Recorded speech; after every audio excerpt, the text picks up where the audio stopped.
good, being recorded. So yeah, what I wanted to do today is look at two particular areas of digital marketing that I get asked about a lot, and people seem to be very interested in, which is SEO, search engine optimization, and SEM, which is sort of like technical or industry term for search engine marketing, which most people know as Google advertising or Google ads.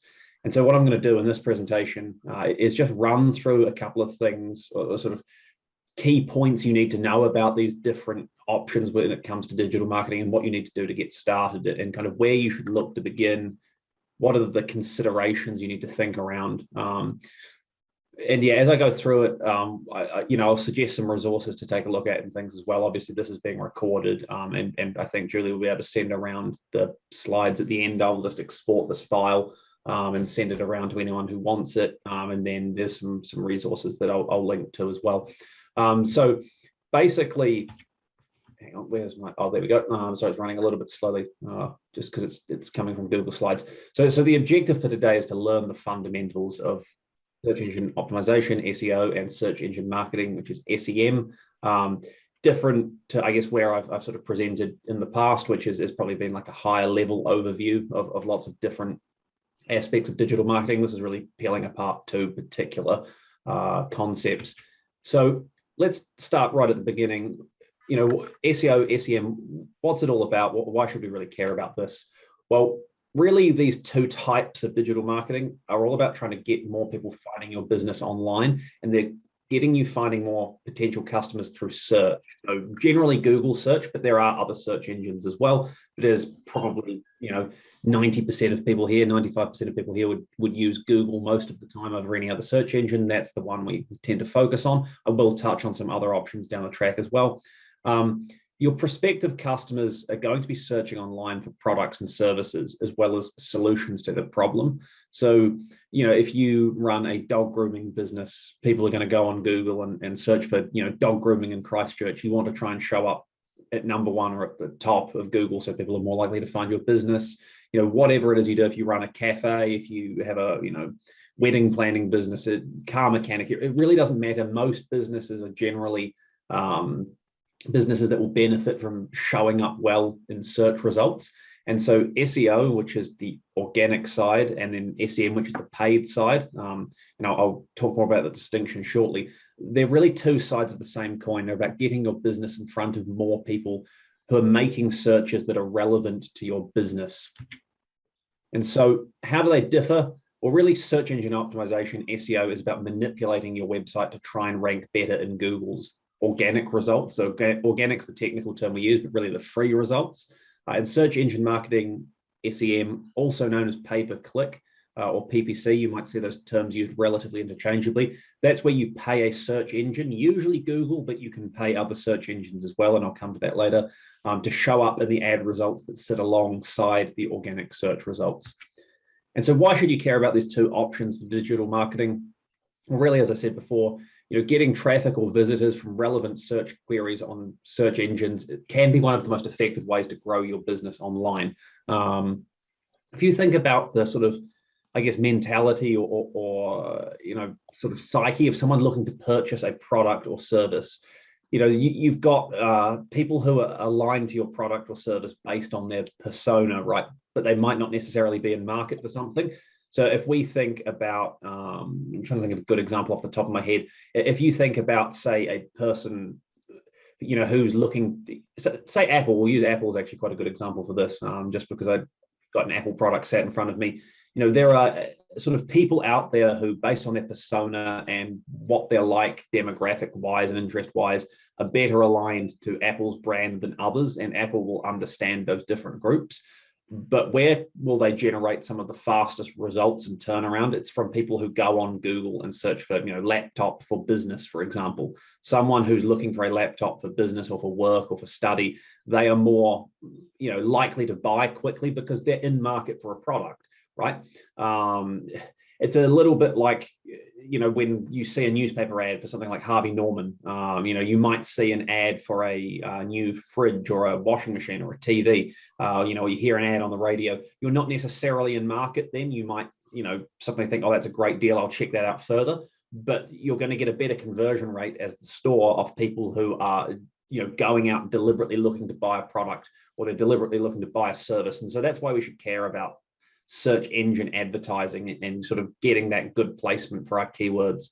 From my experience as well, it can be more cost effective than other forms of digital advertising, like Facebook advertising, for example, as you're trying to capture demand as opposed to creating it. I think that's really the key to think about, is with search engine marketing. So with your pay-per-click Google advertising, and even with SEO, what you're trying to do is you're trying to capture demand. You're trying to capture people's interest when they are looking for a product or service or a solution, as opposed to kind of generating demand, if that makes sense. If you think about Facebook, right, if you get your phone out now and go on Facebook, you might go on Facebook this morning or this afternoon after this call.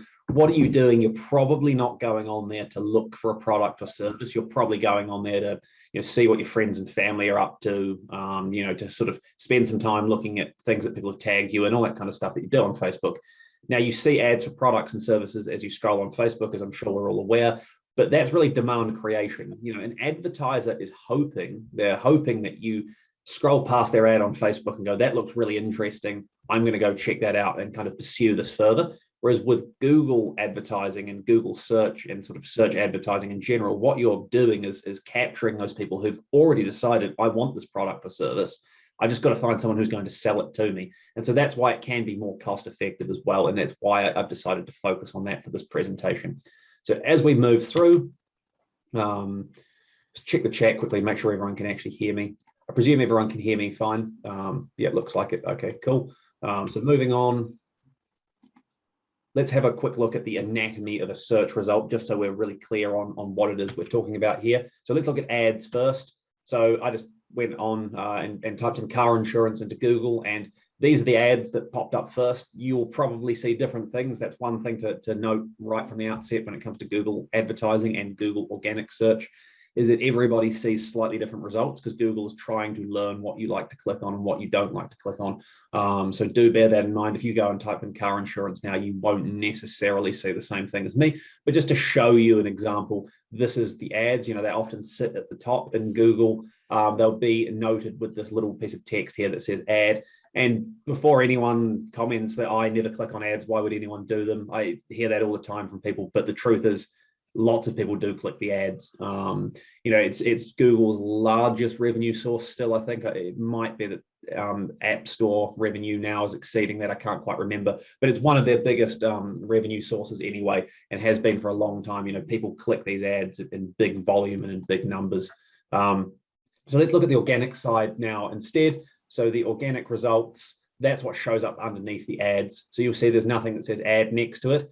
And what you'll also probably notice with the organic results is they're not structured kind of wording wise quite the same.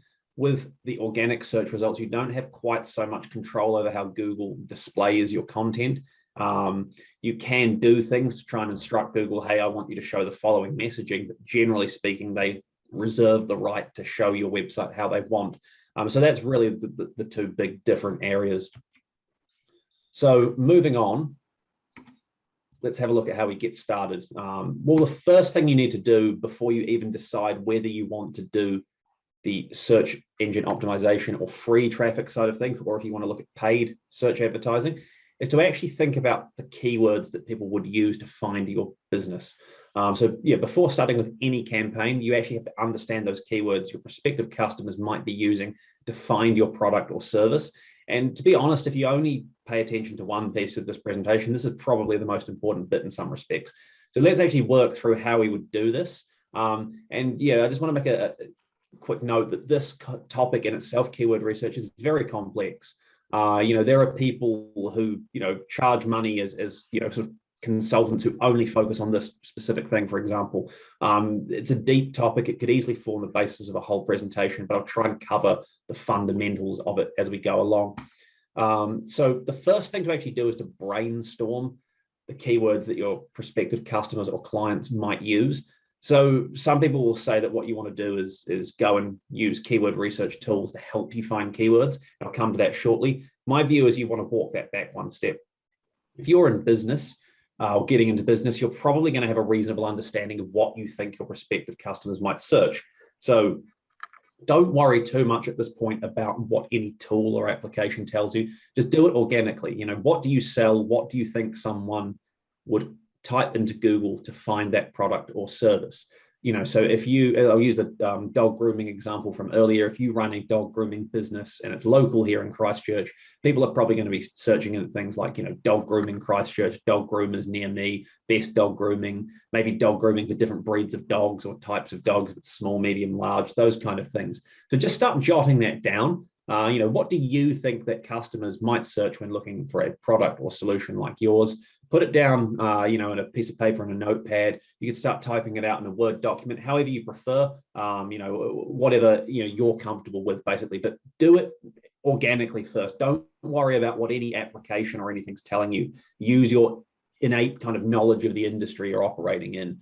So if I look at my own business, what do people search for when they want to find a solution like the one I offer? They'll search for things like digital marketing consultant or digital marketing freelancer, those kind of things. So you start with that manual knowledge or sort of manual process using your knowledge of the industry. What you do want to bear in mind when you do keyword research is it's important to remember that not all keywords are created equal or created equally. So there's kind of two levels in my view. There are specific product and service keywords, and that's things like best mechanic near me or personal trainer Christchurch or dog groomer Christchurch. They tend to indicate the best quality audience from a commercial perspective because someone is looking for a specific service or solution. So to use the example of, the Apple products from earlier, if someone goes on Google and types best laptop for study, that means that they are looking for a good laptop for studying with, whether it's college or university or high school or whatever. But on the other hand, there are problem and question keywords that you'll probably be lots of those in your industry or niche or business. And that might be things like, from the laptop example for Apple, my laptop is running slow, or what is the fastest laptop, those kind of things, right? They are question and answer keywords, or they're problem and solution keywords, but they're not necessarily a product or service. In some respects, they sort of sit a second level down because someone searching for one of those problem or question keywords may not necessarily be looking to buy something. So if we use the mechanic example, my car is making a loud noise, right? Go to start the car. To be honest, I haven't tried to start my car since the lockdown, so it probably won't even start. But if you go and try and start your car and it's making a loud noise, you might jump on Google and go, my car is making a loud noise. Now, if you're a mechanic, you could take out Google ads on that particular keyword, and try and capture people who are looking in your local area for my car is making a loud noise, looking for solutions as to what that might be. But is that person necessarily looking for a mechanic service? Probably not in the first instance. They might be hoping that it's something that they can fix for free. Same with, the personal trainer example. Personal trainer Christchurch, pretty obvious what you're looking for. You're looking for a personal trainer in Christchurch. How to squat more weight? Well, if you're a personal trainer who specializes in strength coaching, you might want to try and capture people's interest when they're looking for, information on squatting more weight or doing a heavier bench press or whatever. But someone making that search, are they necessarily looking to purchase personal training services? Probably not. I mean, they might be able to be convinced to actually make a commercial purchase.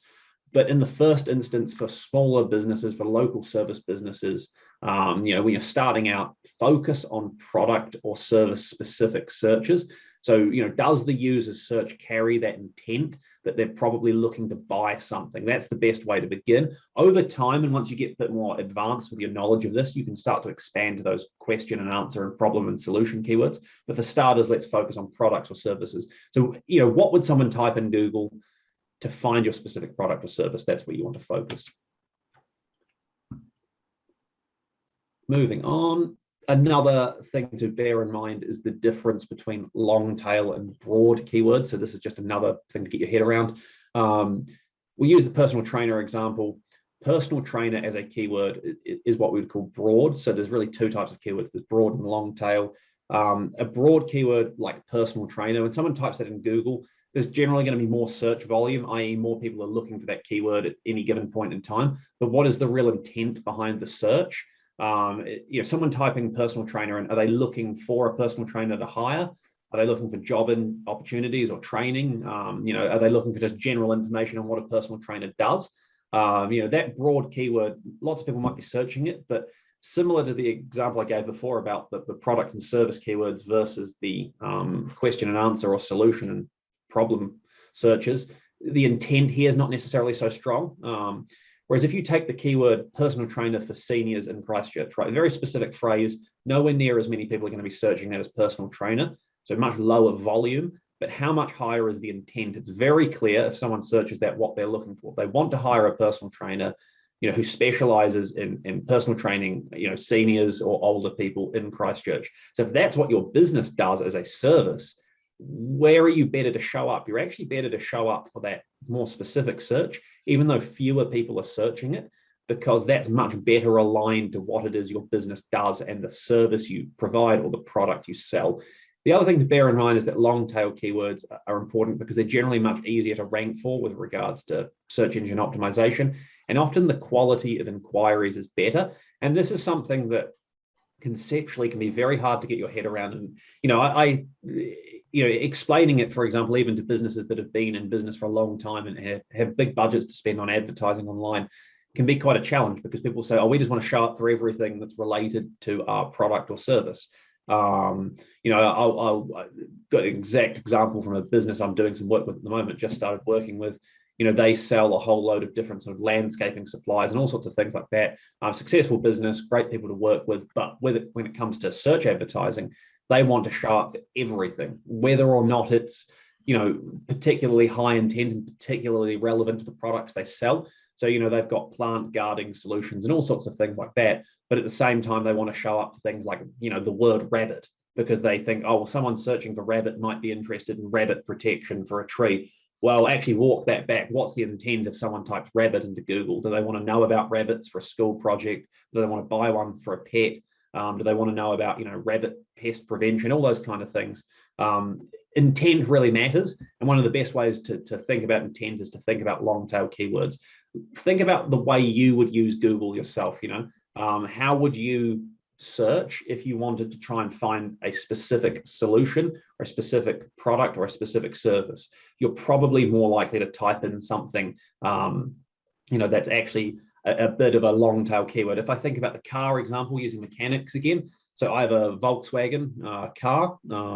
It goes wrong from time to time, as cars do. Now, when I first bought that car and had to find a mechanic for it, I wanted to find a specific Volkswagen specialist mechanic. So I didn't go on Google and type in mechanic Christchurch. I typed in, best Volkswagen mechanic in Christchurch. And there's 2 or 3 companies, I can't remember the names off the top of my head, that specialize in doing Volkswagens and Audis and those kind of related cars that are all part of the same bigger company. And so that search that I made has a way better intent behind it for those businesses that provide that service. Because someone typing in mechanic, okay, it'd be great to show up number 1, but maybe if they've got a Subaru or a Toyota or something, they want to find a different type of mechanic, whereas I specifically wanted someone to work on my car who's a specialist in that brand. So intent is really important to get your head around. It can be quite a confusing concept to start, but hopefully, you're kind of getting the point of it. So once you've mapped out your keywords, what you can do is go a step further and look to use keyword research software to help suggest additional keyword ideas and also give insights into how frequently these terms are being searched. Now, I want to make something really clear from the outset. If you're on a tight budget, you don't need to use keyword research software to reinforce your brainstorming process. For most small businesses, it's fine just to start with that brainstorming, manual planning of your keywords process. Use your intuition to what you think people are searching for, and consider asking your friends, your family, your colleagues, or even your customers, what would you search in Google if you were going to try and find this product or service, or someone calls you up and says, I found you on Google. Okay, great. What did you search to find me? And start to build out that picture. But if you do want to get a bit more sophisticated, there are some tools we can use that really help in this process. So the first one I'm going to recommend, which I'll have a link in the resource section of this presentation, is something called Keyword Chef. It's got a terrible name, but it's actually a really, really good product. So what this product does is basically taps into Google's massive database of search ideas. So Google, as people make searches, basically records what they're searching and measures how often that's searched. And what Keyword Chef does is makes it relatively easy to take a term like mechanic or personal trainer or dog grooming or whatever it is, and see a massive list of ideas that people are searching for related to that term, and then also tell you how frequently it's being searched. and even give you a bit of a measurement as to how hard it would likely be to rank your website for those searches. The way it works as far as pricing goes is that you buy credits, and each keyword they give you back is like a credit comes off your account, but you can try it for free. You get 1,000 credits for free. And the thing with that is 1,000 credits for a small business will last you forever. Like, you're probably never going to use the 1,000 free credits. I pay for it as a premium tool because I use it across all the different clients and businesses I work with. You can see up there, I think I've got 39,419 credits left when I last took the screenshot. Well, I had 50,000 to start with, and this has lasted me 6 months already. So realistically, 1,000 credits is enough. There are loads of different tools that do this kind of thing, but this one's so easy to work with. It's a really nice interface. You can use it on your phone, you can use it on your laptop or computer. It's just a really straightforward tool to use, and there's some really good tutorials they provide as well. So I do recommend it highly. If you want something that's totally for free, i.e. you don't even like the idea of getting a free trial, you can use Google's People Also Ask system. So if you go on Google and type in something like personal trainer, which is what I typed in here, you'll see the section, people also ask, how much is it for a personal trainer? Is it worth getting a personal trainer? How much do personal trainers cost NZ? Now, these people also ask keywords are generally always long tail ones and quite precise and specific. And I'll come to why that can be beneficial shortly. But one quick tip, you won't be able to see it here because this is a screenshot, but if you click on the little drop down, this little chevron thing here, what it will do is pop open the recommended answer from Google. And then what happens is they actually keep bringing in more and more ideas underneath and stack them up on top of each other. And you can wind up basically getting a whole lot of keyword ideas for free. I just see something's in the chat. Someone's just sent a message on there. It's no problem. The other one you might want to try is Answer the Public. So this is another tool that offers a free trial. I think you get 2 or 3 free searches a day. I can't remember how many off the top of my head, but what you do with that is the same thing. You take your sort of seed keyword, your core topic, which is, personal trainer if you're a personal trainer, or dog groomer if you're a dog groomer, or wedding planner if you're a wedding planner, and you set the region to New Zealand. I just took the default screenshot, which is United Kingdom, put this phrase in the box, hit search, and it will come back with basically a giant mind map of all the things that people search related to that specific phrase that you first put in. But if you're just going to use one tool, I'd go and get that Keyword Chef free trial. It's a really good product or platform. And as I said, the 1,000 credit free trial will last you a long time. Realistically, I think the average sort of small, medium business would probably never need to use more than the free trial. So I get in there before they change the commercial model, basically, because I don't know how long they'll keep it at 1,000 free credits. But that's basically the keyword research process in a nutshell. Now, there is more you can do with it. You can look at things like, what's the competition of the keywords you're trying to rank for and all those kind of things, which I'll touch on more when we get to the SEO section. But realistically, as a starting point, and without overcomplicating it, it's really about trying to get that core understanding of what your prospective customers would be searching. And I can see a question in the chat about seeing the keywords your competitors are using. I'll come to that at the end when we do the question and answer. So just repeat that one then, and I'll show you some things that we can do. So let's start by looking at the SEO side of things. Sorry, I've accidentally clicked in the wrong space. Oh, here we go. So we're going to start now by looking at SEO. So at this point, I'm going to assume that what you've got is you've got your keywords sorted. So let's say that you wanted to start with search engine optimization, because most people want to go for the free traffic side of things. Well, let's have a look at what you need to know here. So the first thing is to actually have a bit of an understanding on how Google picks who ranks #1, or even just how they order search results in general. So if I go and type in, best car insurance NZ, how do they know who's supposed to show up #1? How does that work? Well, Google actually looks at a really wide range of factors to determine that. The exact nature of their algorithm is basically like an industry secret. It's presumably sort of proprietary trademarked information, but at a fundamental level, Google looked at 2 or 3 key things. First thing is they're going to look at is when someone makes a search, what websites are out there with content that matches that user's search. So to that example I gave before about Volkswagen mechanic, they're going to go out, if I type in best Volkswagen mechanic Christchurch, they're going to go and look for websites that specifically talk about being a mechanic in Christchurch and working on Volkswagens, right? In the earlier days of Google, like when I first got into doing SEO, sort of mid 2000s, you had to be a lot more precise in some respects with how you inputted your keywords on a website so that Google would understand. But now they're quite good at really picking up on the context of what it is you do. So, if you have a website about your Volkswagen specialist mechanic, you don't have to be so aggressive as you had to be in the past of really specifically mentioning your keyword all over the place. Google will get a pretty good understanding of what it is you do, basically. So they do look at the sort of precision of the match as well. But basically they're interested in what sites are out there with content that matches the user search. Then the next factor is, what is the quality and trustworthiness of the sites that are eligible to be ranked? So there's, however many thousands, tens of thousands, hundreds of thousands of potential sites. What's the relevance kind of content-wise and quality of that content-wise, i.e. how well does the result we're going to return match the user search? And then are those results trustworthy? Are they good sites? And I'll come to how Google determines that further in a minute. So basically, Google wants to show the best quality results possible, and SEO is about trying to convince your Google your site's good quality, basically.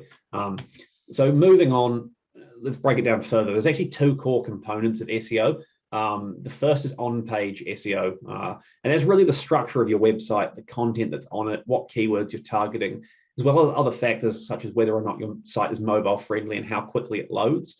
And this is the stuff that's easier to control. You can control your website much more easily than you can do off-page SEO, which is other sites linking back to your website, which acts as a vote of confidence to Google. So basically, if you have lots of other websites that link back to your site is considered more trustworthy by Google and is therefore more likely to show up. So a good example of this is Amazon, right? Amazon is one of the biggest websites in the world. If you go and make a search in America, for example, or an international basis for, say, a type of product, even if Amazon's not got the best product selection, they often show up right at the top of Google because so many different sites link to Amazon for so many different reasons. It's such a trusted brand and known brand that Google basically goes, oh, Amazon's pretty good for most things. We'll show them right at the top. It's the same here in NZ when if you search for a type of product for sale, you'll often see Trade Me show up, even if Trade Me is not necessarily the best source for that product, right? And that's because basically what happens is Trade Me has such a strong domain from so many other businesses and websites linking back to Trade Me that even if they aren't the greatest match content-wise, that's outweighed by how much kind of how many votes of confidence in effect are pointing at Trade Me's domain or website. And so for this presentation, I'm really going to focus on the on-page side of things because it's much easier to manage and get started with. Off-page SEO, or link building as it's also known, is much more complex and is quite hard to kind of get your head around in some respects. If you're interested in it, just start reading up on it, and I'll leave some resources you can kind of start with. But for starters, it's easier to control what you can control in a straightforward manner, which is the on-page side of things. So the first step in that process, if you want to do on-page SEO on your site, and I'm assuming you've got a website and you're in the process of building one, is to actually map the keywords you found earlier to the pages on your site. So what's the primary keyword you want to target with your website's homepage? Let's say you found 4 or 5 different keywords that you think would be relevant. Using the dog grooming example, you've got dog grooming Christchurch, dog grooming for large breeds, and dog grooming for Labradors. So 3 different keywords actually we'll just use. What's the one you want to target most? Because that's probably the one that should be the focus of your homepage. Well, it's probably going to be dog grooming Christchurch because that's one that's a good balance of precision, but also going to have lots of people searching for it. But then what keywords should apply to your other pages? Well, if you have a specific page about your dog grooming service for Labradors because you specialize in that breed, that would be the keyword that would apply to that page. And you work through that process and say, right, what's left over at the end? I've got 5 pages on my website, but there's 10 really good keywords I found. What am I going to do with those other 5? Would they also apply to the site pages as kind of secondary keywords? Or do I possibly need to look at adding more content down the track over time? And I'll come to that shortly as well. Once you've done the mapping process, you want to look at optimizing your website and content. And this is a really big topic once again. And doing the exact sort of technical manner in which you do this is going to depend hugely on the choice of website creation platform. So if you're using WordPress, for example, the instructions and process is a bit different to if you're using Shopify, to if you're using Wix, to if you're using Squarespace. So what you need to do is look at the platform your site's built on, and then look at, you know, how you do on-page SEO for that particular platform, because as I said, it's very platform dependent. And so I don't want to go too deep into the specific technicalities of it in this presentation, simply because it might be that, you know, it's completely irrelevant for a whole lot of people who are using different platforms. There are 2 resources I've linked here that have a lot more information on what you need to do in a kind of step-by-step process.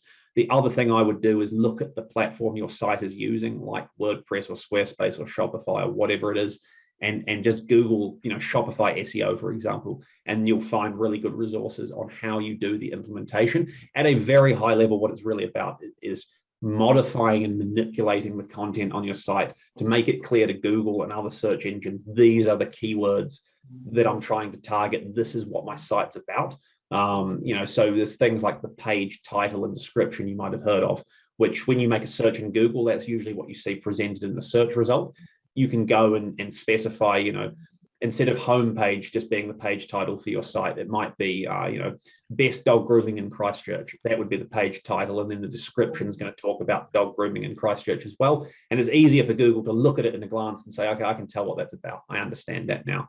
But how you actually roll that out from a technical implementation perspective, that is rather dependent on the platform you use. And so, as I said, well worth looking at specific instructions depending on how you built your site. And these 2 resources here are a great starting point as well. Other factors that are going to have influence that are important to consider from the outset. The first is to ensure your site is mobile friendly. So Google a while ago moved to something called mobile first indexing. So you probably remember about 10 or so, maybe 10 years ago, I'd say, I guess, people first started getting smartphones, maybe it's more like 7 or 8, I can't quite remember now. But, you know, in the earlier days of the internet, everything was built for desktop computers and laptops. Then, as you might recall, as smartphones became a bit more popular, and tablets as well, like with the first iPad coming out, you used to often get like a mobile version of a site. So the site would not generally work very well on an iPad or a phone unless you went to the mobile version. And then we got responsive sites, which you're probably pretty familiar with now. Most people have a responsive site, which just dynamically resizes itself to work on desktop or tablet or mobile phone or whatever you're using. Well, a few years ago, I can't remember the exact date when it was. It might have been a bit more recently, actually. Google switched over to what they call mobile first indexing, which is basically saying we actually look at the mobile version of the site first, then we look at the desktop version afterwards to kind of determine quality. Historically, it had been the other way around. It had been, you know, we look at the desktop version, then we consider what the mobile experience is like. But most people now do searching on their phones. You know, most people, when I go and look in Google Analytics for my clients, it's usually, you know, the preponderance of traffic comes from mobile devices, especially for local service businesses, for e-commerce, those kind of things. For specialist businesses, you know, sort of industrial business to business, still a lot of desktop traffic because you've often got people searching from the office and things.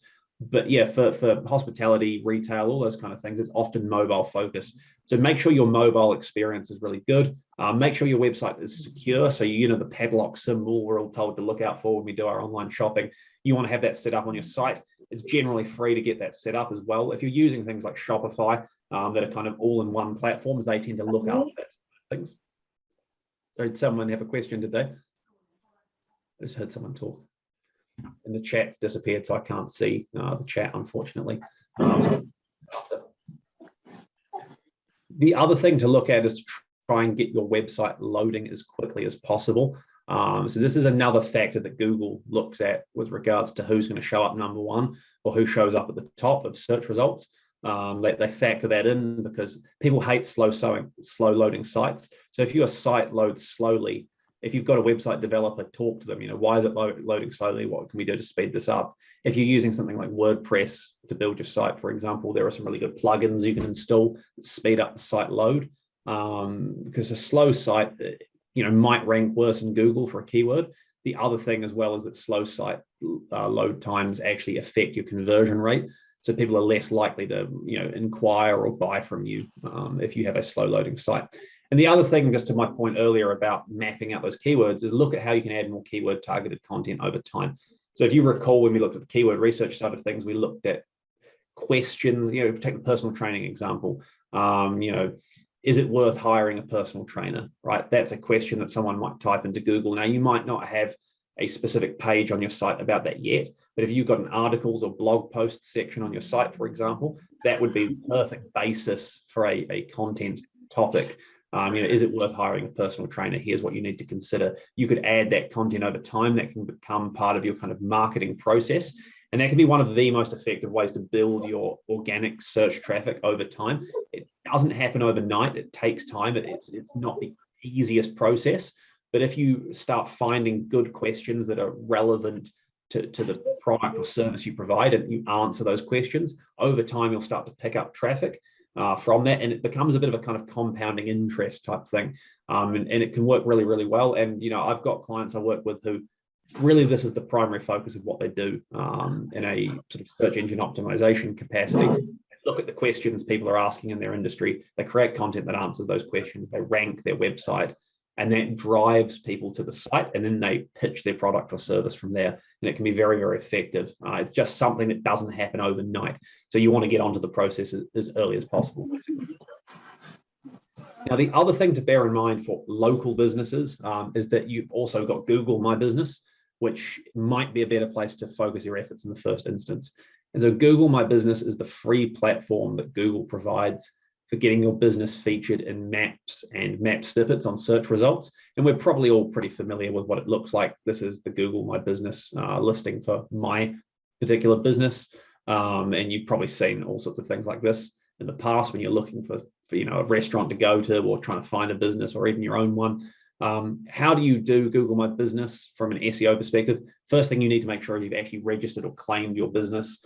This can take a bit of time, so do it as soon as you can.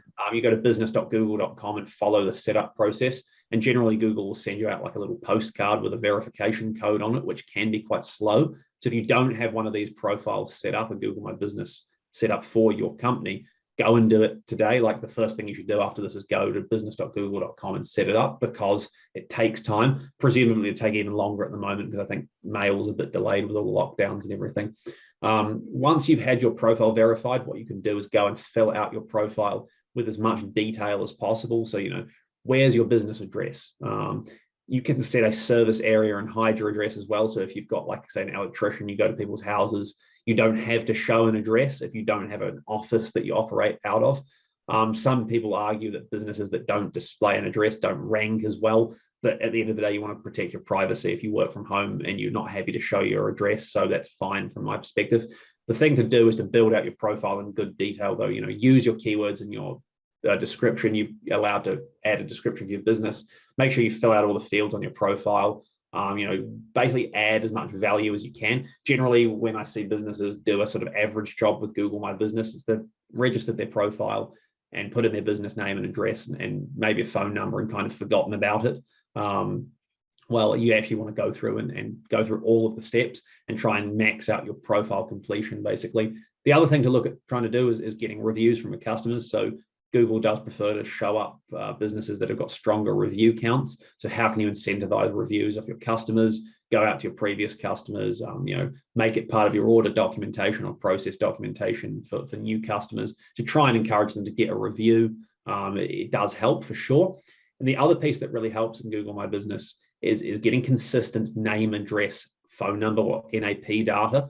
We also call that citations in the industry across web platforms, e.g. social media. So if you've got a Facebook page for your business, on your Facebook page for your business, you can mention your business's address, phone number, website, those kind of things. Having a consistent listing of that data on different places online makes Google more likely to rank your business well for a local search. Now, the reason they do this is that the last thing Google wants is if I go and search, say cafe in Sumner. I live out sort of Lincoln Road, nearly Hallswell way. If I type in cafe in Sumner because I want to drive over to go to a cafe, and I get to that cafe and it's closed and it's actually a bookshop, that looks really bad for Google in effect, because they've recommended me a business that isn't what it claimed to be. And so what Google does is tries to cross-verify the data that you put into your Google My Business listing with other listings or mentions of that physical presence online. So they're looking at, if your address is 123 Main Street, and you're a bakery, they want to go and look online if other mentions of 123 Main Street also say there's a bakery there, and is it the bakery with the same name, and does it have the same phone number?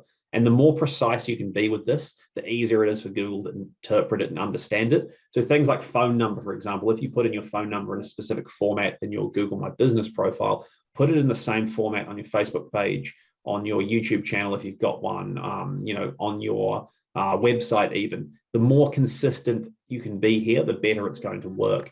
And you can hire people to build citations for you. So there are really good services you can buy online, even on places like Fiverr, if you're familiar with that, where people will go out and create these citations of your name, address, phone number, data for you. Might cost you $100 or something like that, but it can really help boost you up the rankings basically for those positions that you want to show up for. Moving on, let's take a look at the Google Ads side of things now. So search engine marketing. So first thing I want to do here is look at Google Ads versus SEO, because this is an age-old debate. You get asked this, probably 2 or 3 times a week by different people. Which of these is better? Really, it's very, very dependent on what you're trying to do and the stage of business you're at. But some rules to consider or things to consider are this. Google Ads gets you results faster. Search engine marketing pay-per-click gets you results faster. You can be showing up for your target keywords within a few hours. What was that? Sorry, I was just yelling at my puppy. Oh, fair enough. No, I know the feeling. So SEO can take a long time. It can take months, sometimes even years, to be honest, to really start seeing results. So think about like compound interest in a bank account or KiwiSaver. Starts off small and it kind of snowballs over time. With pay-per-click Google advertising, you're paying to show up for a keyword or specific keywords. And so because you're paying for the privilege, you can show up much faster. So I'll give you an example from just the past week where a client of mine who have a sort of like plastics factory, they, with the lockdown, very quickly pivoted what they were doing with their manufacturing to start producing, face shields. You might have seen them on the news at COVID testing sites and places like that. You might have even worn one yourself or seen someone wearing one in person. They produce those. They used to produce other products, and because they can't sell those other products at the moment so easily, they quickly turned around and retooled the manufacturing to produce these face shields. And so with Google Ads, we were able to get a quick website landing page set up and then a quick ad set up that basically, if you type in, plastic face visor or plastic face shield NZ, anything like that, within about 2 or 3 hours, they were showing up on Google for those searches. And the first day we set that up, there was about 10 different inquiries we had for, we'd like to buy a carton of these, or, can we buy some for our workplace or whatever it is. Now, if we tried to rank for plastic face shields with SEO, and so not paying Google for the privilege, we could do it, but it might take months to show up, by which time, hopefully we'll be back to not having to wear those things anyway. So that's, if you prioritize kind of getting results quickly, Google Ads can definitely be beneficial. SEO appeals because of the free nature of it. That's why there's so many people are interested in SEO. How do I get more free traffic? I don't want to pay Google to show up at number one. I want to show up at number one for free, but you do have to consider your time investment as well. Ideally, you'd want to do both, to be honest. But if you're running on a startup budget, then you probably want to look at SEO first, simply because you're probably going to have more time and less money. Over time, you might go the other way. As you start to grow your business, you might find that actually, I don't have much time available to do SEO, but I'm happy to pay Google to show up for the keywords that matter to my business, because I know that, for every $1 I spend on Google advertising, I turn it into $5 worth of sales. So it's well worth the investment. But when you're starting up, you may not even have that budget to kind of get to that point. But if you are going to start with SEO, really focus on those precise local focused terms. Don't try and rank number one for, personal trainer, if that's what your business is. Pick a specific niche or kind of long tail that you want to focus on. Personal trainer in Christchurch for teenagers, if you work with teenagers on their strength and conditioning or something, whatever you do, you're going to get faster results with that. But if you really do care about showing up quickly, you need to look at the paid advertising side of things, basically. How much do you need to spend with Google advertising with pay-per-click? The good thing here is that it's very scalable. That's one of the reasons I like digital advertising in general, is most platforms are scalable. Facebook ads is the same. Obviously, it's not pay-per-click. Facebook ads runs a bit differently. You basically pay per impression. With Google advertising, what's so good in some respects is that you only pay when someone clicks on your ad. So if you set your ad up and someone looks at it and they don't click, you don't pay for that. Whereas Facebook, you're paying for people to scroll past, in effect. As I said, Google Ads is scalable. You can start with a small budget and go from there. I think the minimum budget is still $2 a day, and you don't have to run over consecutive days. But you might say, hey, I've got $100 to spend just to test. Let's see what we get. There's 3 or 4 keywords here. I want to set up some ads for those keywords. And I just want to see what comes off the back of it. Well, the good thing is you can do that. If you compare that to, say, newspaper advertising or TV advertising or radio, when I worked for the Warehouse Group, for example, we took out lots and lots of TV advertising and radio advertising and print and all those kind of things. And yeah, there were options, but there was, quite an aggressive kind of minimum spend, if you know what I mean. You can't go to Sky TV and say, I want to take out, a primetime TV slot and I've only got $100 to spend. They'd laugh you off the phone. Same with print advertising and radio. Whereas with Google, yeah, you might start with $100 and, you might do that $100 and someone might call you up and place a $5,000 order. And then you might say, okay, well, I'm going to take a little bit of that and reinvest it back into my advertising. And so as far as the process goes, pick a small budget, basically pick what you're willing to lose, to be honest. And I'll come to this in a bit more detail shortly. Then see if you can get people seeing the ad, then clicking on it. Then from there, can you actually get people converting? And this is really where you get into some of the more technical aspects around measurement and everything, because it can be quite hard to know if people are clicking on your ad and turning into paid customers. But the first thing to do is to see, can I get people, seeing my ad for my target keywords, clicking on it, and then what can I do to start measuring it, depending on how your business is structured. If you're doing things like e-commerce, so say you've got a Shopify store, it's much easier to track revenue back to specific advertising campaigns. But for things like local service businesses, I'll use the example of my mum. Actually, she runs an art gallery. She does Google advertising, and she does a bit of SEO work as well, or I help her out with that.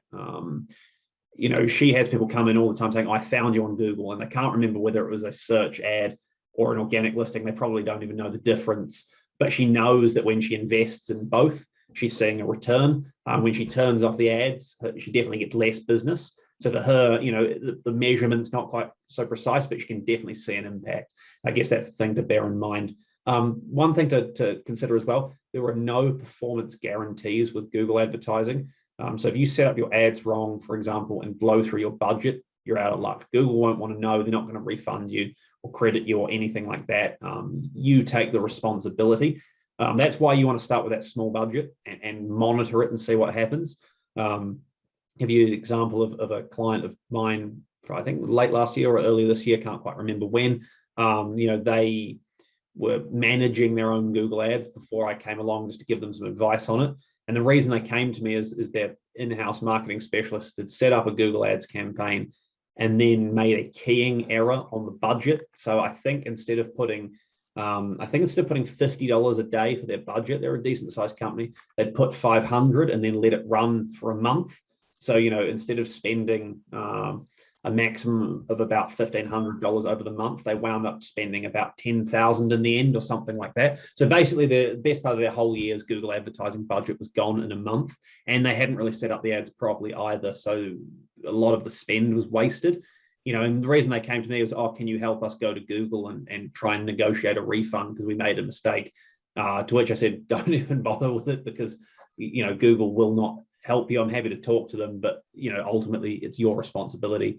And yeah, they didn't want to know about giving a refund or anything. So that's why you have to consider that sort of, only put in what you're willing to lose until you learn the ropes with the platform. One other thing to bear in mind is Google will often give out some free ad credit, especially if you use Google My Business. They'll sometimes send around emails being like, hey, you get $250 free ad credit.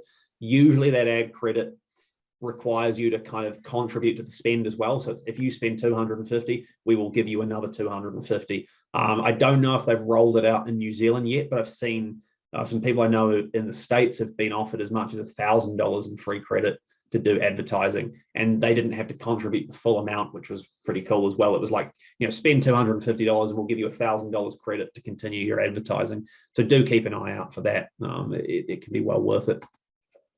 One thing to bear in mind with Google Ads is that you may want to consider engaging a professional to do this. And there isn't really a pitch for my services because there are loads of people who do this, who can do it, for very reasonable fees.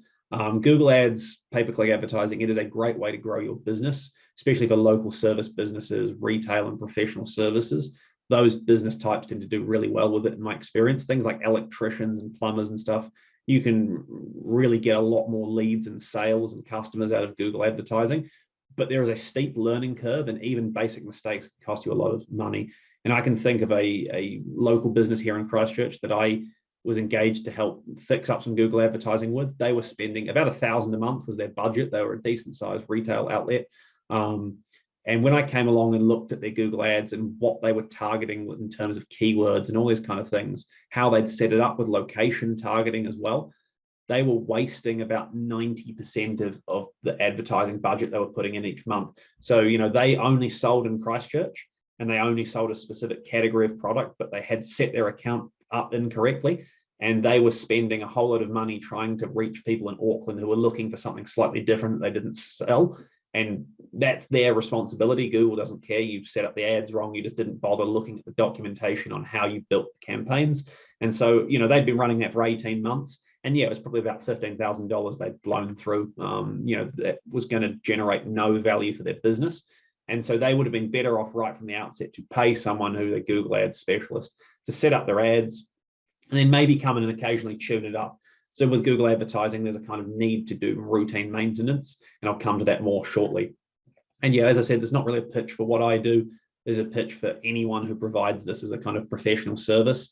There are all sorts of great providers in the space, both locally and overseas, who, if you are thinking of doing Google advertising, especially if you're saying, hey, I actually want to commit, a decent amount of budget to it, but I don't know the platform, I strongly encourage you to suggest it paying someone else. It's a bit like, accounting in some respects, right? You can learn it yourself, but you're probably better off to go and pay a professional accountant to do it, simply because they know the ins and outs of the rules and the systems and everything. Is Google Ads the only option?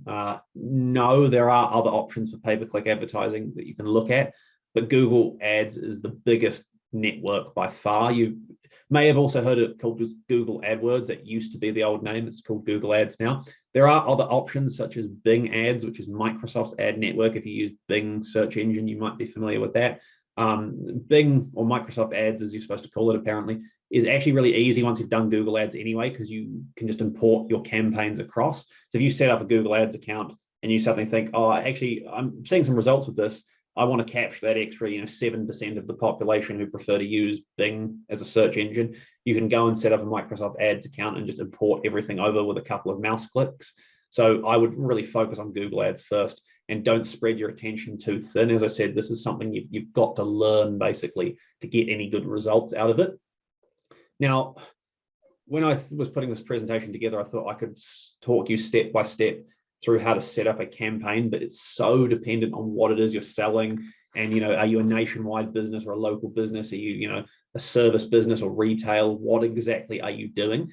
And so it would have been hard to kind of do a step-by-step campaign setup on this call. But one thing I wanted to touch on is there an easier way to do this? So, you want to do it yourself, but you don't have the budget or inclination to pay someone else to set it up for you. Can you kind of automate some of the setup? Well, the good thing is if you're interested in running your own Google Ads, but concerned about the learning curve, time requirement, etc., you can use something called Smart Mode in Google Ads, and it used to be known as AdWords Express back when I first got into the industry.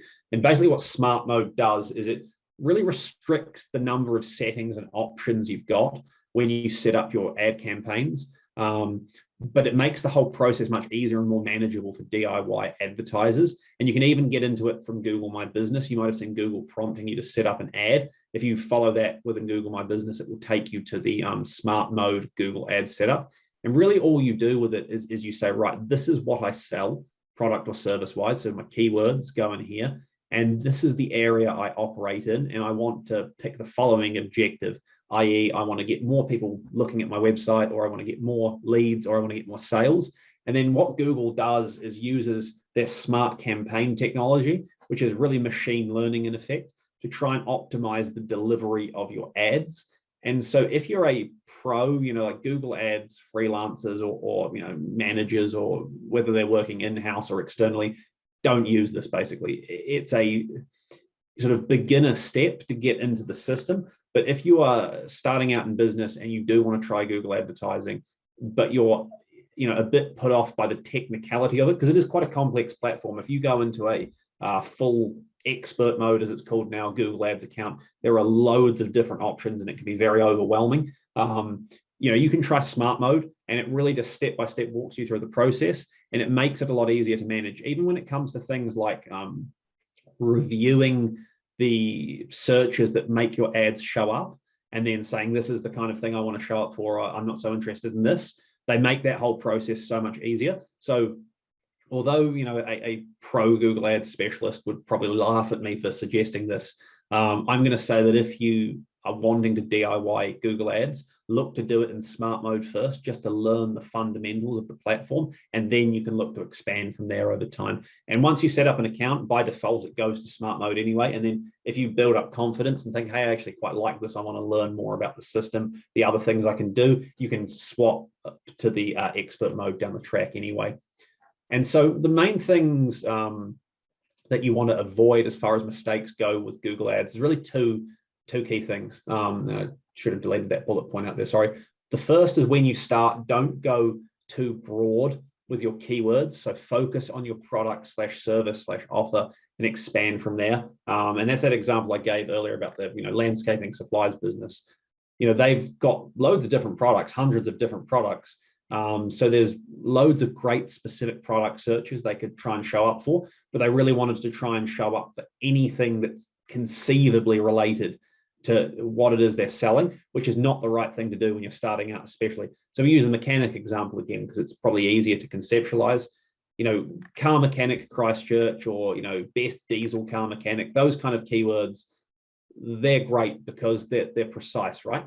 But if you were to run a Google ad for car, for example, what does that really mean? Is someone looking for a car for sale? Do they want to buy a new car, a used car, sell their car, get some information on cars? Don't go too broad, because remember, you pay every time someone clicks on your ad. If you go too broad, if you show up, in a Google ad position for the word car, just that with nothing else added to it, you could blow through your whole Google Ads budget for the day really, really quickly, and then not have anything left for people searching for the right kind of keywords, like best diesel car mechanic, if that's what you specialize in. So don't go too broad. Step it back to that start of the keyword research process. Focus on those precise keywords. I really do implore you to do that. That's probably the biggest thing to bear in mind here. And the other thing to bear in mind, the other point that you really have to get your head around and avoid this key mistake, is to understand that there is a difference between keywords, which is what you specify to Google, and search terms, which are the actual searches that trigger your ads. And sorry, my dog's just pushed open the door and come in, so excuse me. Basically, a keyword is what Google will ask you to supply. So when you set up your Google ads, whether you're using the smart mode or the pro mode, Google will say, tell us your keywords. And then what they'll actually do is match those keywords to users' searches, known as a search term. But there is a thing called a match type in Google Ads, and this is where it gets a little bit more technical, but basically there are different levels of precision or control that you have over how closely the user's search has to match your keyword. So the default is something called a broad match keyword, and if you go to the if you go to my YouTube channel, that's supposed to say that comment there, I need to delete out LinkedIn when I send around the final version. There's a specific video you can watch on that topic, which goes into more detail on this.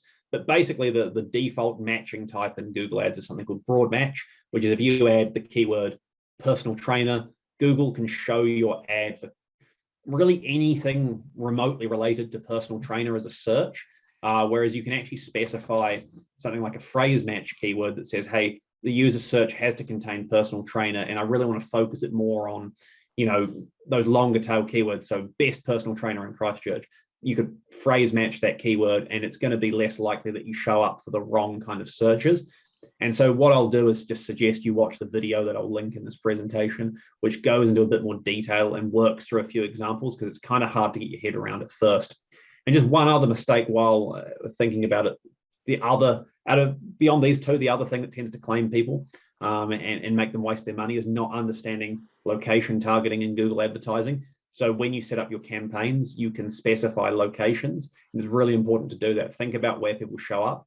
Like if you've got a local service business, don't set your location as New Zealand unless you service the whole of NZ. Pick the locations that are relevant. You can go right down to the postcode level. So, if there's certain areas of town you serve better than others, even if you're like an electrician, for example, you go to people's homes, maybe you really only service Northwest Christchurch. Well, you can set that up as your targeted location. I see a lot of businesses set up Google ads and kind of rush through the location targeting and set like the wrong country, for example, or not specify location at all, and then wonder why all their clicks are coming from overseas. That, along with these other 2 points, those are the big mistakes that people tend to make, basically. So as far as next steps go, because what I want to do now is really move on to question and answer time. Because as I said, a lot of this is stuff that I'll send around some resources that you can kind of build on your knowledge. Just a couple of things. One is go and connect with me on LinkedIn. So I post a lot of content on there, training content that you can hopefully benefit from.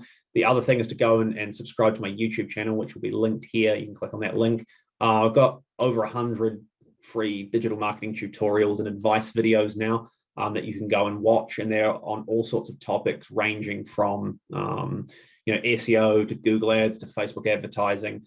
Things like Google ads setup, for example, it's definitely easier to follow along with a video. As I said, it could have gone through a campaign setup in this presentation, but really wanted to more focus on the fundamental concepts behind it and those kind of mistakes you should avoid. And the other thing is I've got a Facebook group linked here that you can join, where I do sort of free digital marketing advice as well. But what I'm going to do now is just stop my screen share and actually kick over to question time. If you just excuse me for 1 second, I'm just going to shut my door because the dog rudely opened it.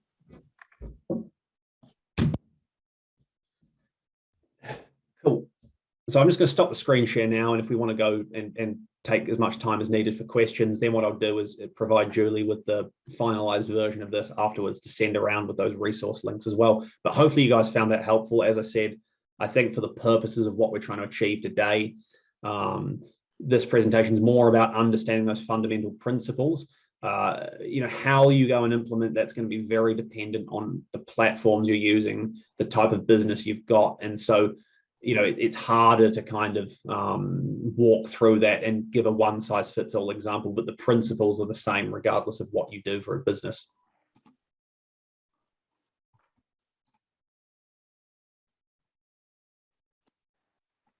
Cool. Any questions? I have a question. Yep. On the screen says Vedang, but it's Preeti. So what's the basic package for Google advertising? Because when I was searching, I tried something and it says like $3 per day. Is that the basic one? Yeah, so the way it works, it may be they've changed the minimum budget to $3 a day when I've always known it as $2. But basically, as far as a package goes, the only sort of minimum to it is meeting those minimum spend criteria. There's no lock-in or anything, so there's no contract. So you can spend $2 or $3 a day, whatever that minimum budget to run for a day is, and you can turn your ads off straight away. There's no kind of minimum package deal, if you get what I mean. Where you might encounter like a minimum package is if you were to say engage a Google Ads freelancer to set up your campaign. They might come along and say, hey, we have a minimum package of X dollars to set it up, and then Y dollars, a quarter to manage it for you, for example. That's a bit different, and that will be hugely dependent on who you get to do the work for you. But from Google's perspective, they make the platform easy to get into and easy to get out of. So it's not like, say, if you wanted to take out a press ad for your business, right? You ring up the guys at the press and say, I want to take out an ad. there's like a minimum spend, basically. There's a floor to it. You've got to spend over a certain amount to get any kind of placement, and then you can go up from there. With Google, you might say, I just want to spend $5 in one day and just see what happens. Can I get anyone seeing my ad and clicking on it? And then you might not run an ad ever again. There's no kind of lock-in contract, if that makes sense. Okay, thank you. Very good. Cool. I can see a question in the chat. I'm typing as my internet connection's not good. Is there any way to see in Google Analytics what people are searching in terms of keywords? So I'm presuming there, and you can hit yes or no underneath, that you're referring to seeing what keywords people are searching organically, i.e. you're not so interested in running Google ads and seeing what they're searching, but what are people finding my site for in terms of free results? So Google Analytics used to provide a lot of that data, but if you use Google Analytics now, which is Google's free measurement tool to see how people interact with your site, you've probably noticed that a lot of that data shows up as not provided, so they don't give it to you anymore. Now that's due to privacy concerns. If you want to understand what people are searching to find your website at the moment, you can actually set up something called Google Search Console, which is another free Google tool. And that's only interested in looking at the organic search side of things. So you set up your Google Search Console account, you have to verify it. So you install like a little piece of code on your site basically to verify it. Or sometimes they can verify it just off your Google Analytics, depending on how you've set that up. And what that will do is that will show you the searches that are actually triggering people to find your site organically. So that's the way to go and find what people are searching for at the moment. And then you can compare that to what you thought people might be searching, or what you would like to kind of go and pursue as far as keywords. So yeah, if you're interested in the organic SEO traffic side of things, have a look at Google Search Console. It's another platform. I can see that earlier question there. Can you find out keywords people search on your direct competitor sites? So I'm presuming there that the question kind of relates to, can I understand what keywords my competitors are targeting? And you can do that to an extent. So there's a few ways to do it. One is, once you do the on-page SEO process for your own site, you're probably going to understand a bit more about how to kind of identify what types of keywords a website is pursuing. So I'll see if I can just load up a screen share and actually give you guys an example live. So I'm just gonna, you probably might see me disappear for a second, but I'm gonna try and just pick an example. So where are we? Let's have a look at something. Where are we? Yeah, okay. So let me try and do this and see if this will work. So if I share my screen, and I've just typed in, because I drove past there this morning, I drove past Paul Kelly Motor Company. So apologies if anyone on the call is working for Paul Kelly Motor Company. I'm not picking this as an example to pick on you. You've actually done a really good job. So if we hover over this, we can see that, this is the page title that Paul Kelly Motor Company specified. They're probably using an SEO company or something like that to help them show up for people searching for cars in Christchurch. And you can see, it'll pop in and out because there's a live chat thing, but you can see that their main keyword they're actually pursuing before that live chat unfortunately popped up was #1 place for used cars Christchurch. So they've not just put in used cars Christchurch as the only page title, but they've kind of encapsulated their core keyword, which is used cars Christchurch, within a bit more of a kind of appealing thing to click on, best place for used cars Christchurch.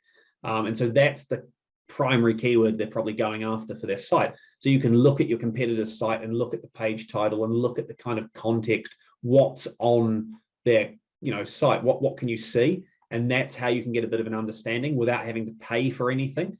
There are some tools you can use, which I'll mention in the resources that will come with this presentation, that allow you to kind of spy on the keywords that your competitors have specified, but they're quite expensive. Like, they're generally meant for people who just do SEO as a kind of full-time career. So Ahrefs, which is an example of a application I'm thinking of here, that will allow you to put in any website and see what kind of keywords that business is targeting. The issue with that is that it's really quite pricey to use. Like, I think it starts at $200 a month or something like that. So for a small business, it's relatively prohibitive. The great thing with SEO is that lots of those kind of things, like the research process, you'll often only do it once, or you might only revisit it periodically. And so if you were interested in finding out, what keywords do my competitors go after? Well, you could hire someone who is an SEO expert, for example, to go and run you some reports using the kind of tools they're paying for, and give you those reports back and say, look, here's 10 competitors that you've told me you want to look at. Here's what I think they're targeting keyword wise. Go and use that how you see fit. And you don't have to kind of keep paying for it. And there's platforms like Fiverr, for example, where you can hire people who do that kind of work for you. You might pay for someone just to run a report on a competitor's site and identify the keywords. Might cost you $50 or something like that. And then you can keep that for future reference. But as a starting point, go and have a look what keywords show up on these competitor sites. And that's how you're going to get a bit of an understanding, basically. Any other questions?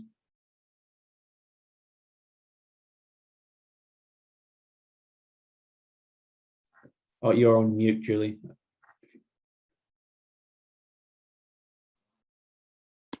Okay, now's your great opportunity, anyone, while Sam's in front of you. Has anyone got anything else they would like to ask him? Oh, yeah, I can see someone just in the chat. Nice. Sam, business I want to do, not too many people know it sort of is available out there. And so AdWords and things like that going to work that well for you if people don't really know that the product is out there? Yeah, so presumably your challenge then is more, is there enough demand to fulfill, if that makes sense? You've almost got to create the demand.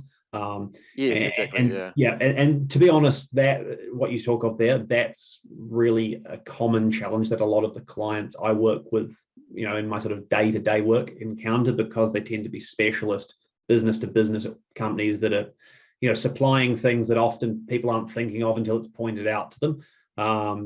In that case, my advice is probably to look at more things like Facebook advertising, right, where you're actually picking a persona. So presumably you've got a good understanding of who would benefit from your product. And then what you would do is you would try and advertise those things, advertise to those groups. So, if it's,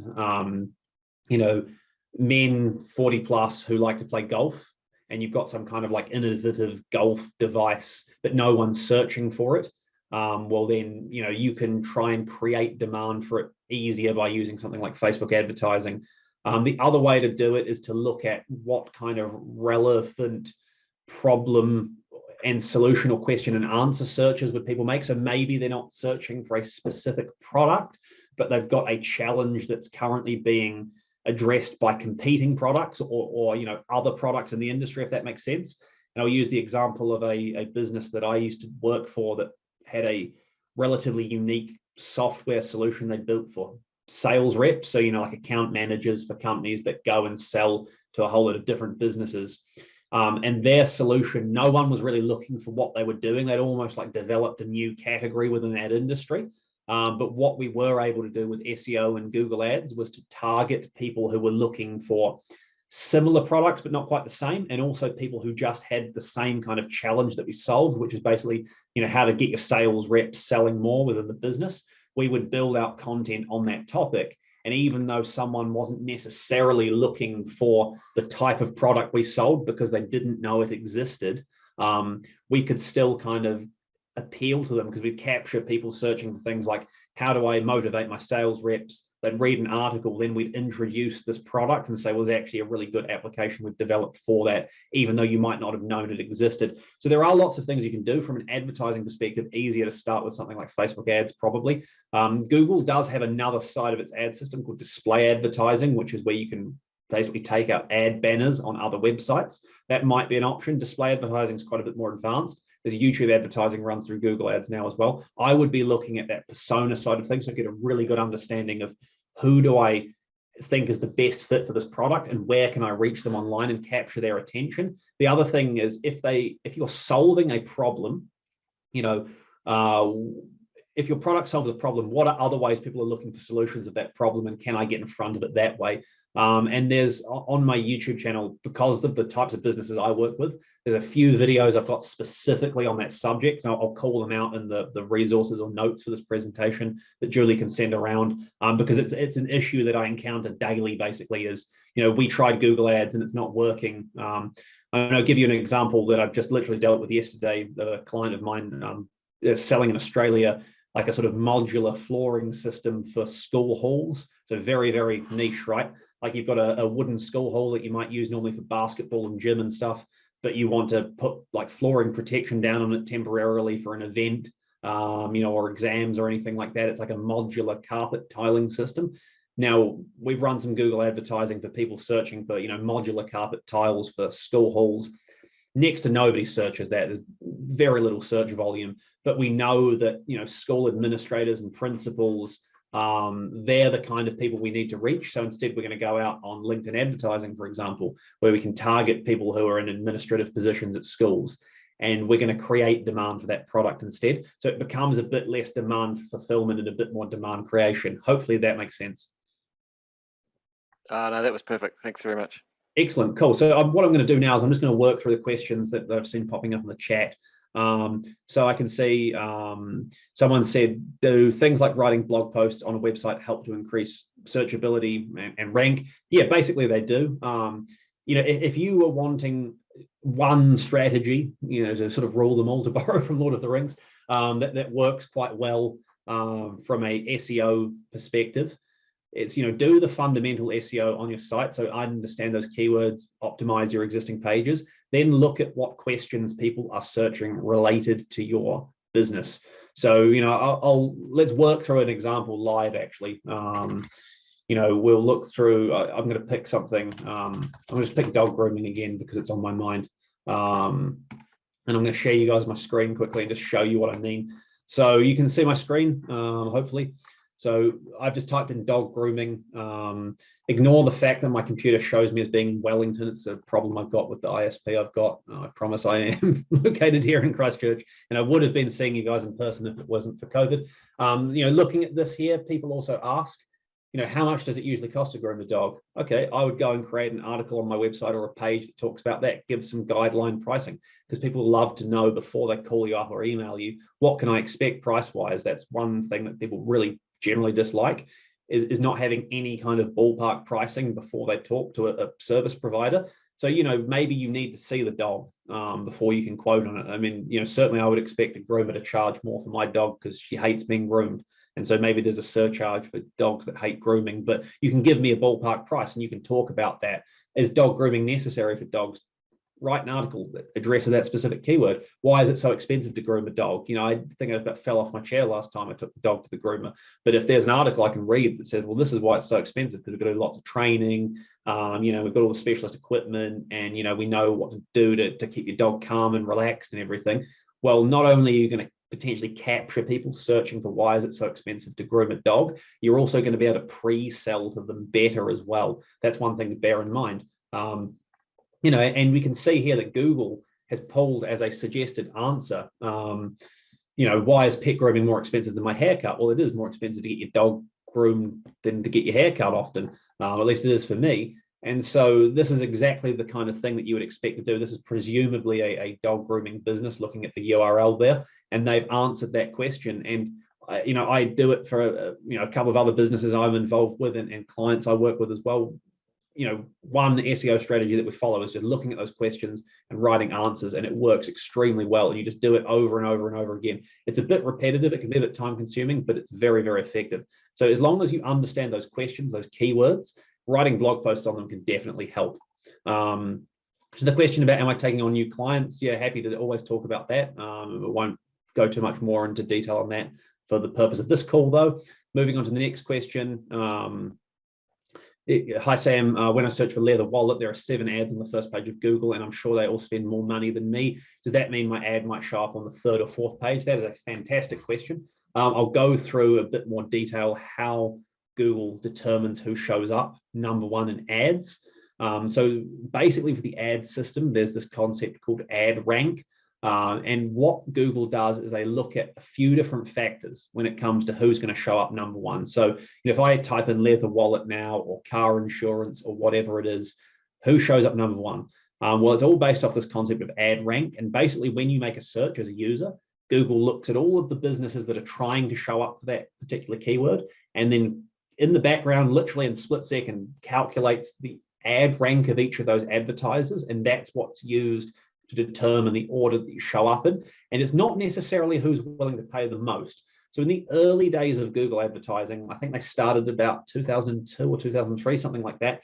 For quite some time after that, it was like a purely pay-per-click and who's willing to pay the most system. So if I was willing to pay $2 a click and you were willing to pay $3 a click for a keyword, you would show up above me, regardless of whether or not my website fulfills that user's search better than yours does.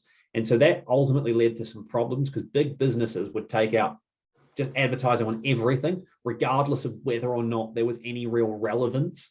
They just wanted to get their name out there because they would only have to pay when someone clicked, but they could get all this free exposure. And it wasn't necessarily creating a very good ad experience for users. So Google then developed this ad rank system, which instead says, well, we're going to look at how much you're willing to pay us per click, but we also want to look at how relevant your website is or your landing page is to the search that's being made.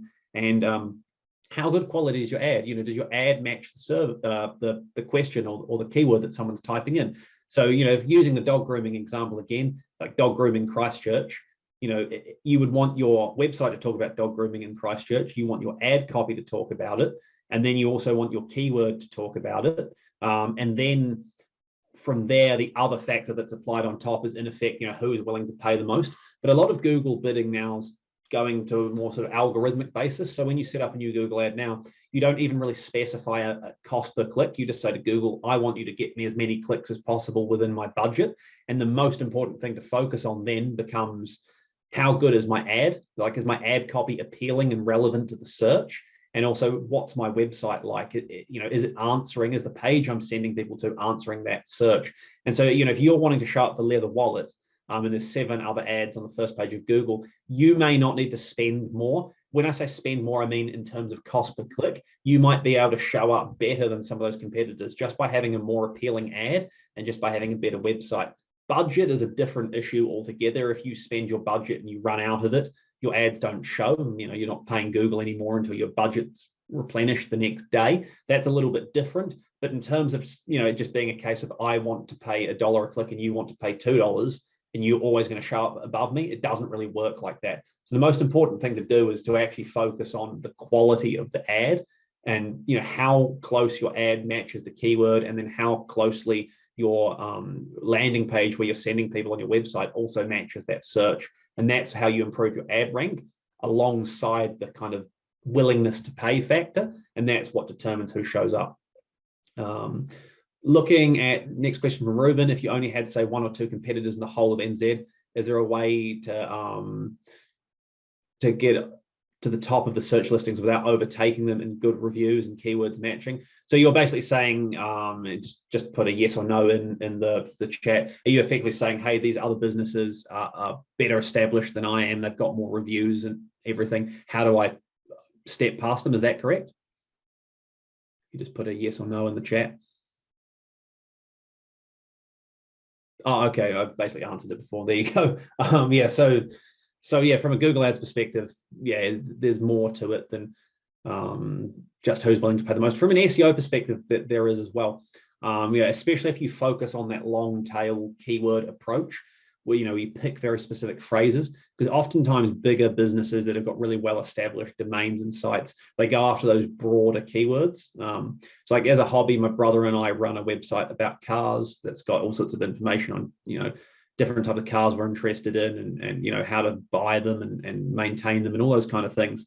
You know, and we outrank websites like Autocar and Edmunds.com, which is a big car publication out of the States, for a whole lot of keywords, because we have better content than them on certain terms, and we've focused on very specific keywords. You know, how do I maintain this particular type of car? You know, how do I maintain a Mitsubishi GTO or something like that? Well, you know, Edmunds.com might have an overview article on that type of car, and for those broad keywords, they're going to show up above us every time. But the very specific things, Google's going to often prefer the content that's more relevant to that user's search. So you can sidestep bigger competitors if you focus more on those specific terms. And that's why, you know, think about, who's my best fit customer? If I'm a dog groomer, what sort of, you know, location and types of breeds do I focus on? And I want my keywords to reflect that.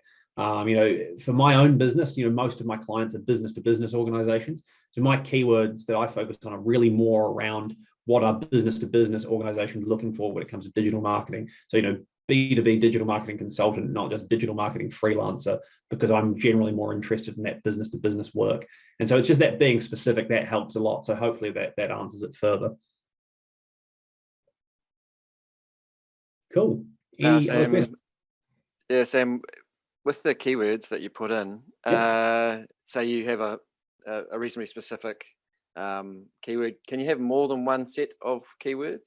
Or is this in Google Ads or in the organic side? As in Google Ads, yeah. Oh, yes, you can have more than one set of keywords. And in fact, that's a really important concept to get your head around in Google.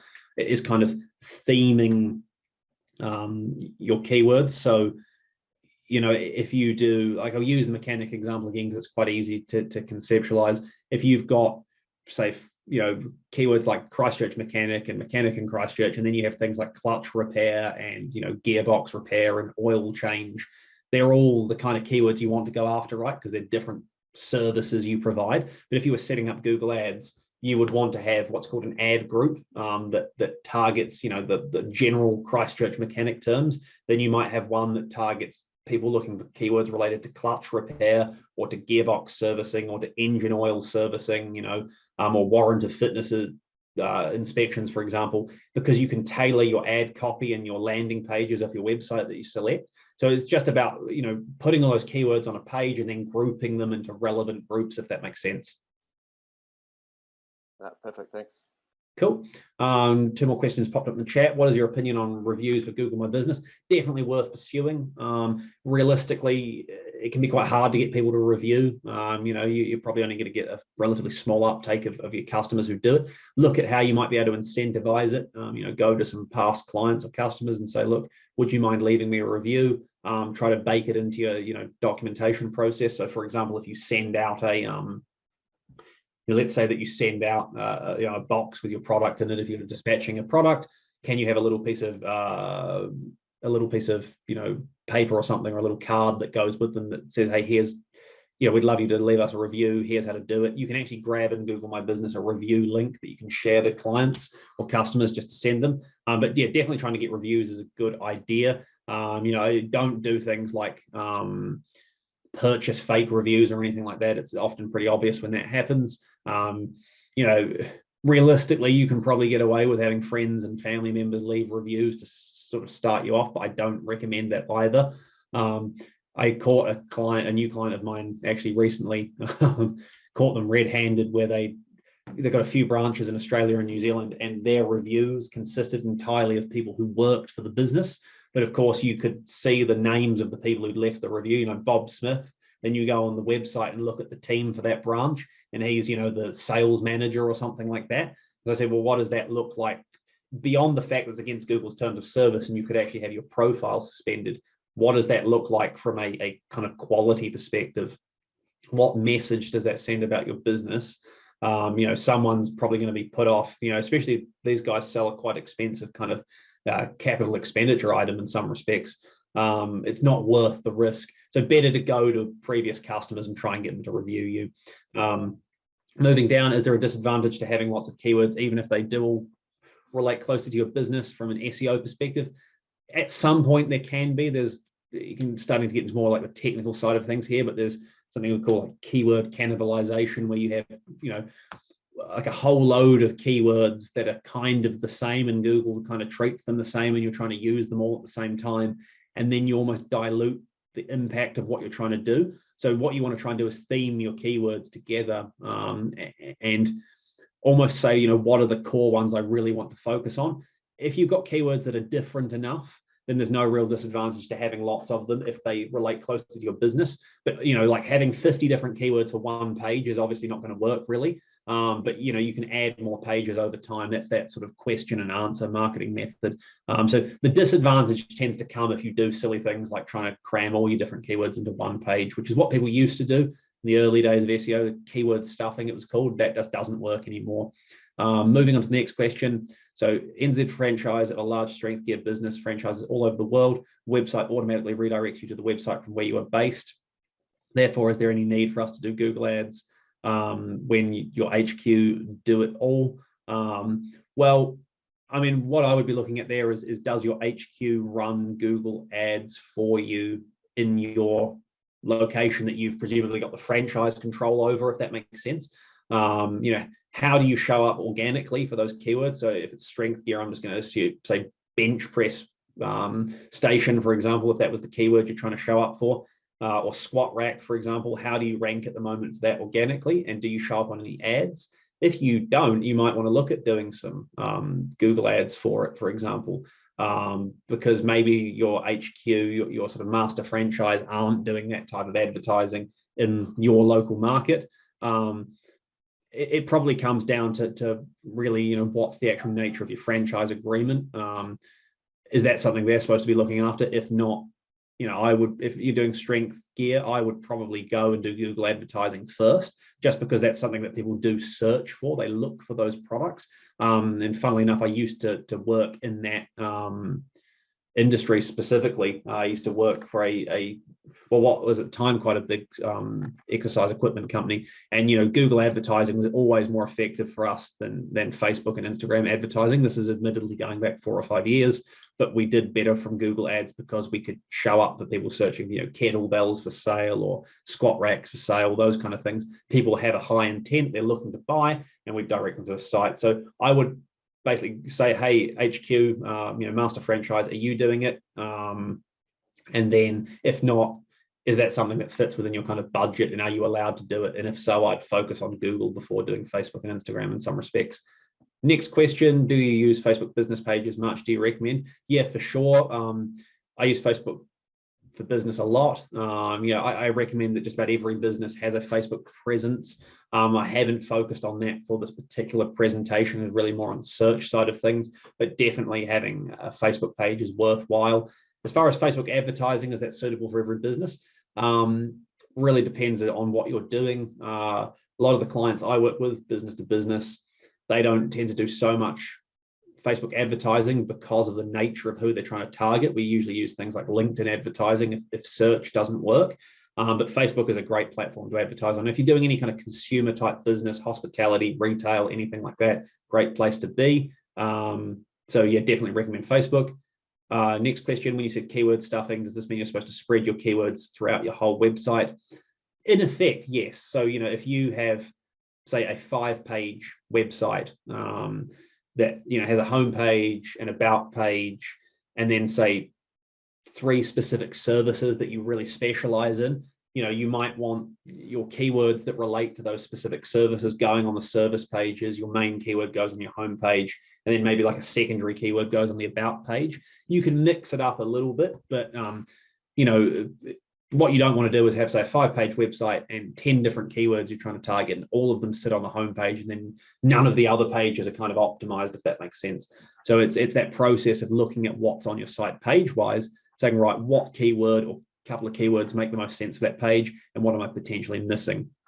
Next thing, one thing I noticed about Facebook business page, they used to have a review button, and they don't have it now. I think that's just to do with the change of the Facebook layout, to be honest, and maybe how they've changed the way. I think you're right there. I'd have to double check because I didn't look at anything like that in preparation for this particular call. And as I said, most of the businesses I work with are more sort of Google side of things. But yeah, they may have actually removed that option. And yeah, on your question there, Ruben, about is keyword stuffing bad? Yes, it's something you should avoid doing. If you have a whole lot of different keywords and cram them into every page of your site, Google will pick up on that and say, oh, you're just deliberately trying to, you know, mess around with how your site's recognized by us, and they might penalize you for it. So it's trying to be natural. You know, you're trying to say, I want to communicate that my page is about the following keyword or topic, but do it in a way that would make sense to a human reading it, if that makes sense. Is it an advantage for when people research on Google to use more platforms? Well, obviously Wix there would be your website. So, you know, your website is the core focus. But if you have a Facebook page and you want to talk about those keywords on your Facebook page, well, that's not going to harm, basically. You know, all of your social media profiles should link back to your website anyway. They don't really pass much linking power. If you recall, we talked about off-page SEO. Social media profiles, the links, and this is where we're getting into more technical side of things, they're set up in such a way that effectively the links don't carry much SEO value, but they still help Google to understand that your website's like a trusted brand. So, you know, for a small local business, for example, you know, your focus for SEO is on the website, but you might have a Facebook profile and a Instagram profile and a LinkedIn profile, for example. You can incorporate your keywords in there and link those profiles back to your site, but the website is the focus, but you can use more than one platform, if that makes sense. Cool.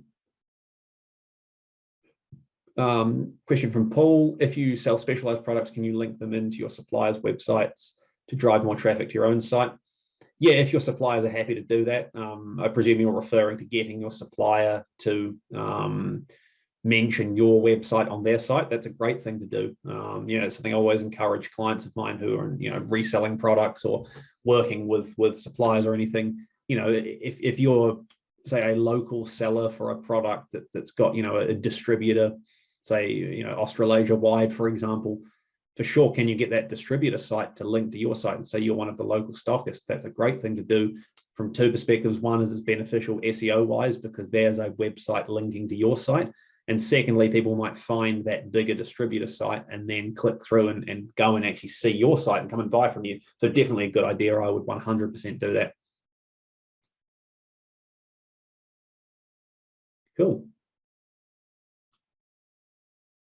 Any other questions?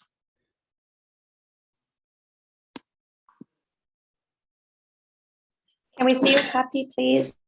Oh, my dog. I don't know where the dog's gone, sorry. I can see if, hang on, if you hold on 1 second, I'll see if I can find it.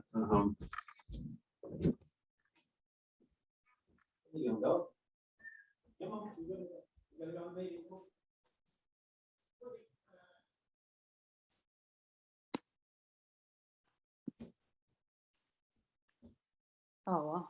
You want to see the dog? There you go. So cute. Hi.